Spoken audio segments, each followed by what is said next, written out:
शिक्षा मंत्री के इस्तीफे के बाद सभी लोगों को लगा कि यह मामला अब खत्म हो जाएगा, लेकिन अब जो खबर सामने आई है, उसने एक बार फिर सबका ध्यान अपनी तरफ खींच लिया है। छत्तीसगढ़ में छात्रों के आंदोलन का नया दौर शुरू हो गया है।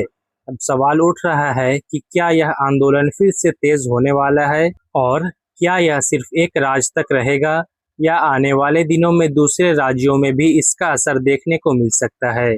इसी वजह से सोशल मीडिया पर इस मुद्दे की चर्चा फिर से बढ़ गई है। कई लोग जानना चाहते हैं कि आखिर छत्तीसगढ़ में ऐसा क्या हुआ जिसके बाद आंदोलन की बात फिर से होने लगी है।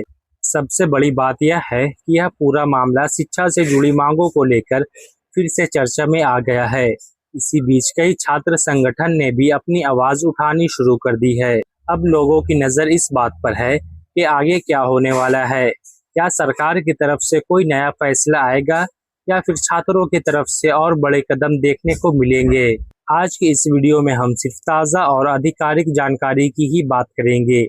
कोई पुरानी कहानी नहीं, कोई बेवजह की बात नहीं, सिर्फ वही अपडेट जो इस समय सामने आ रही है, जिसे जानना आपके लिए ज़रूरी है। तो चलिए शुरू करते हैं सबसे बड़ी अपडेट के साथ। अब जानते हैं कि आखिर छत्तीसगढ़ में ऐसा क्या हुआ जिसकी वजह से यह मामला फिर चर्चे में आ गया है। ताज़ा जानकारी के अनुसार रायपुर के अंबेडकर चौक पर बड़ी संख्या में छात्र इकट्ठा हुए और उन्होंने अपने आंदोलन का नया दौर शुरू किया है।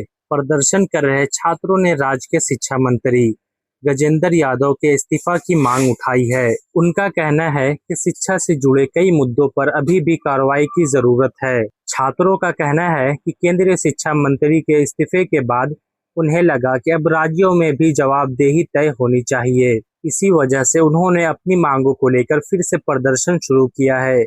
इसी बीच पुलिस और प्रशासन भी पूरे हालात पर नजर बनाए हुए है ताकि किसी तरह की परेशानी ना हो। फिलहाल किसी बड़े टकराव की आधिकारिक जानकारी सामने नहीं आई है, यानी साफ है कि अब यह मामला सिर्फ एक बयान तक सीमित नहीं है। छत्तीसगढ़ में छात्रों ने अपनी मांगों को लेकर फिर से आवाज उठाई और इसी कारण पूरे देश की नज़र इस आंदोलन पर टिकी हुई है। अब सबसे बड़ा सवाल यह है, क्या यह आंदोलन सिर्फ छत्तीसगढ़ तक रहेगा या आने वाले दिनों में दूसरे राज्यों में भी इसका असर देखने को मिल सकता है। अब बात करते हैं कि आखिर छात्र क्या मांग कर रहे हैं और सरकार की तरफ से अब तक क्या कहा गया है।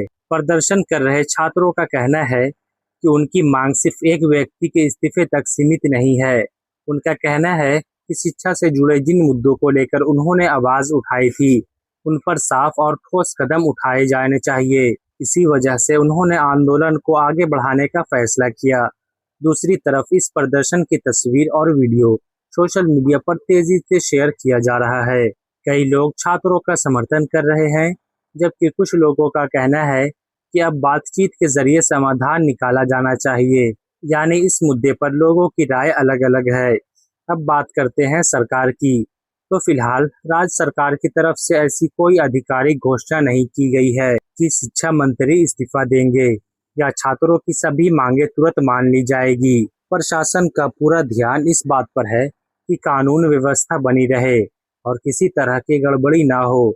यानी अभी दोनों पक्ष अपने अपने रुख बनाए हुए हैं। एक तरफ छात्र अपनी मांगों पर डटे हैं, तो दूसरी तरफ सरकार की ओर से किसी बड़े फैसले का इंतजार किया जा रहा है। अब सबसे बड़ा सवाल यही है, अगर आने वाले दिनों में कोई नया फैसला नहीं आता है तो क्या यह आंदोलन और बड़ा हो सकता है। फिलहाल सामने आई आधिकारिक जानकारी के अनुसार छत्तीसगढ़ में छात्रों ने अपना प्रदर्शन शुरू किया है, लेकिन अभी तक राज्य सरकार की तरफ से ऐसा कोई ऐलान नहीं किया गया है कि छात्रों की सभी मांगे मान ली जाएगी या शिक्षा मंत्री के पद को लेकर कोई नया फैसला लिया गया हो। दूसरी तरफ छात्र संगठनों का कहना है कि अगर उनकी मांगों पर जल्दी ध्यान नहीं दिया जाएगा तो आगे भी अपनी बात उठाई जाएगी। यानी इस समय सबसे जरूरी बात यही है कि सोशल मीडिया पर चल रही हर पोस्ट पर भरोसा करने के बजाय सिर्फ आधिकारिक जानकारी का इंतजार किया जाए। अब सभी की नज़र दो चीज़ों पर टिकी हुई है। पहली, क्या राज्य सरकार इस पूरे मामले पर कोई नया बयान जारी करेगा, और दूसरी, क्या छात्र संगठन आने वाले दिनों में अपने अगले कदम का ऐलान करेंगे।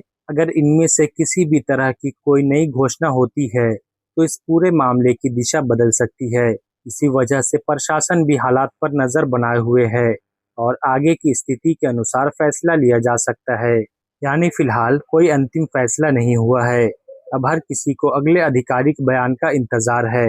लेकिन सबसे बड़ा सवाल अभी भी वही है, क्या यह आंदोलन यहीं रुक जाएगा या आने वाले दिनों में और बड़ा रूप ले सकता है। तो दोस्तों, इस पूरे मामले में अभी 3 बातें साफ निकलकर सामने आती है। पहली, छत्तीसगढ़ में छात्रों ने अपनी मांगों को लेकर फिर से प्रदर्शन शुरू किया है और इस वजह से यह मामला एक बार फिर चर्चा में आ गया है। दूसरी, फिलहाल सरकार की तरफ से ऐसा कोई आधिकारिक ऐलान नहीं किया गया है कि छात्रों की सभी मांगें मान ली जाएगी या कोई बड़ा फैसला लिया जाएगा। और तीसरी, अब हर किसी की नज़र अगले आधिकारिक बयान पर टिकी हुई है, क्योंकि वही बताएगा कि आगे छत्तीसगढ़ में क्या होगा, या आंदोलन आगे बढ़ेगा या बातचीत से शांत हो जाएगा। यही वजह है कि आने वाले कुछ दिन काफ़ी अहम माने जा रहे हैं। अगर सरकार की तरफ से कोई नया फैसला आता है या छात्र संगठन अपने अगले कदम का ऐलान करती है, तो इस पूरे मामले में बड़ा बदलाव देखने को मिल सकता है। लेकिन तब तक सबसे सही तरीका यही है कि किसी भी वायरल पोस्ट या बिना पुष्टि वाली खबर पर भरोसा ना करे। सिर्फ आधिकारिक जानकारी और भरोसेमंद रिपोर्ट का ही इंतजार करे। हम भी इस मामले से जुड़ी हर नई जानकारी पर नजर बनाए हुए हैं। जैसे ही कोई बड़ी और पक्की अपडेट सामने आएगी, सबसे पहले आपको आसान भाषा में पूरी जानकारी देंगे। अब मैं आपसे एक सवाल पूछना चाहता हूँ, क्या आपको लगता है कि छत्तीसगढ़ का यह आंदोलन आगे और बड़ा हो सकता है या फिर बातचीत के बाद मामला शांत हो जाएगा? अपनी राय नीचे कमेंट में ज़रूर लिखें। अगर आपको यह वीडियो जानकारीपूर्ण लगा तो इसे अपने दोस्तों के साथ शेयर करें। अगर आप ऐसी ही साफ, आसान और सबसे पहले मिलने वाली खबर देखना चाहते हैं तो चैनल को सब्सक्राइब करना बिल्कुल मत भूलिए। मिलते हैं हम अगली बड़ी अपडेट के साथ।